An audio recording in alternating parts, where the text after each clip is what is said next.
बोलिए गजानंद गणपति महाराज की जय। कार्तिक मास तीसरा दिवस तीसरे अध्याय की कथा आज हम श्रवण करेंगे। इस कथा में हम शंखासुर द्वारा वेदों का हरण की कथा हम श्रवण करेंगे। सत्यभामा बोली, हे भगवान, आप तीनों कालों को जानने वाले हैं। आप कार्तिक मास को इतना श्रेष्ठ क्यों मानते हैं? हे देव, इसी प्रकार सब तिथियों में आप एकादशी को श्रेष्ठ और कार्तिक महीने को इतना प्रिय क्यों मानते हैं? आप बताएं। श्री कृष्ण भगवान बोले, हे कांते, तुमने बहुत अच्छा प्रश्न किया है। इस विषय में एकाग्रचित होकर राजा वेणु के पुत्र पृथु और महर्षि नारद का पूरा संवाद सुनो। नारद जी बोले, पहले समय में सागर का पुत्र शंखासुर नामक राक्षस त्रिलोकी को जीतने वाला महापराक्रमी पैदा हुआ था। उसने अपने पराक्रम से संपूर्ण देवताओं को स्वर्ग से निकाल दिया तथा इंद्रादि संपूर्ण लोकपालों के अधिकार अपने हाथ में ले लिए। सब देवता शंखासुर के भय के मारे बहुत वर्ष पर्यंत सुमेरु पर्वत की कंदराओं में रहे, गुफाओं में रहे। एक समय शंखासुर ने विचार किया कि मैंने देवताओं को जीत लिया है, परंतु वे अब भी बहुत बलवान होते हैं। हाँ, अब मैंने जान लिया कि वे सब वेद मंत्रों के प्रभाव से युक्त हैं। वेदों की शक्ति है, इसी से वे बलवान हैं। अतः उनके वेदों का हरण कर लिया जाए तो वे स्वयं ही बलहीन हो जाएंगे। ऐसा सोचकर शंखासुर सत्यलोक में गया, जहाँ भगवान उस समय सोए हुए थे। उसके मन में चोरी की इच्छा थी। इस कारण जब वह वेद को चुराने लगा, तब बीजों सहित वेद मंत्र भी उसके भय के कारण इधर उधर पानी में छिप गए। तब शंखासुर उन्हें खोजता हुआ समुद्र के अंदर विचरने लगा, परंतु उसे वेद मंत्र इकट्ठे नहीं मिले। उधर ब्रह्मा जी भी सब देवताओं के साथ वैकुंठ लोक में भगवान विष्णु की शरण में गए।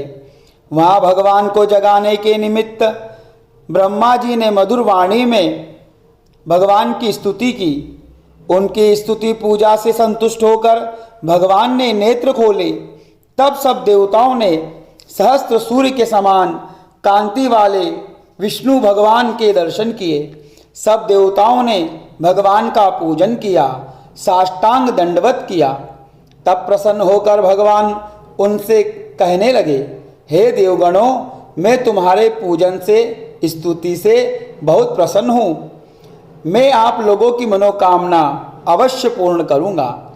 आश्विन शुक्ल की एकादशी से लेकर देव उठनी एकादशी तक आपके साथ जो भी मनुष्य ब्रह्म मुहूर्त में प्रातः काल तुम्हारी तरह मेरा भजन पूजन करेंगे, वे सब मुझसे प्यारे होंगे, मुझे प्राप्त होंगे। तुम्हारे यहाँ आने की हमको सब बातें ज्ञात हो गई हैं। शंखासुर जिन वेदों को हर कर ले गया है, वे सब और शंखासुर अभी जल में ही स्थिर है। इसलिए मैं शंखासुर को मारकर वेदों को ले आऊँगा। अब से लेकर बीज मंत्र समेत सब वेद प्रतिवर्ष कार्तिक के महीने में सदा जल में निवास करेंगे। मैं आज से मत्स्य रूप धारण कर जल में रहूँगा।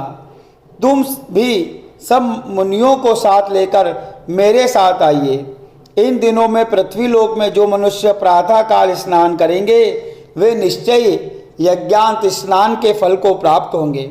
अतः हे देवराज इंद्र, जो लोग कार्तिक मास में नियम पालन करते हैं, उनको तुम मेरे लोक में पहुंचा दिया करो और उनकी सब आपत्ति विपत्ति तथा विघ्नों से रक्षा करते रहना।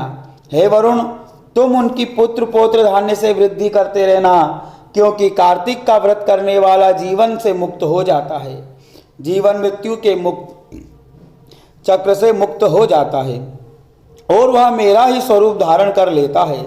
और अन्य सभी देवताओं जो जन्म से मरण तक इस उत्तम व्रत का नियम पालन करता है, वह तुम्हारे लिए भी पूज्य है। तुम लोगों ने मुझे एकादशी के दिन जगाया है, इसलिए यह तिथि परम पवित्र है, सदा मनाने योग्य है। यह तिथि मेरे लिए परम प्यारी है। हे देवगणों, विधि पूर्वक किए गए ये दोनों व्रत प्रत्येक प्राणी को मेरे समीप पहुंचा देते हैं। अर्थात कार्तिक मास में हम स्नान करते हैं तो हमें भगवान का लोक प्राप्त होता है। बोले गोपाल कृष्ण भगवान की जय, राधा कृष्ण भगवान की जय। कथा को यहीं विश्राम देते हैं। जय श्री कृष्ण। कथा अच्छी लगे लाइक कमेंट शेयर अवश्य करें, आप भी पुण्य कमाएं। जय श्री कृष्ण।